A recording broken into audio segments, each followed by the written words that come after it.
Habang pinapakain ko ang aking mga alagang hayop, may napansin ako dito sa may gilid mismo ng aming bahay. Nung nalapitan ko, nakita ko isang nagkukumpulang bunga ng kamatis at napansin ko na may mga sira na yung iba. Kaya ito, pinitas ko ang pwede pang magamit. So thankful tayo dahil hindi na kailangan nating bumili sa may palengke o tindahan kasi meron na dito sa amin.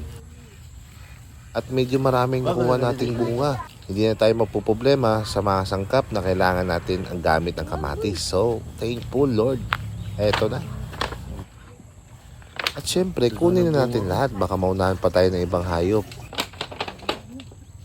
Di talaga natin inaasahan ng magandang blessing na binibigay sa atin ni Lord. Kaya ito, binigyan tayo ng isang pambihirang pagkakataon na pati ako ay nagulat dahil sa hindi natin inaasahang blessing na dumadating sa ating buhay. Hindi po gwapo ko.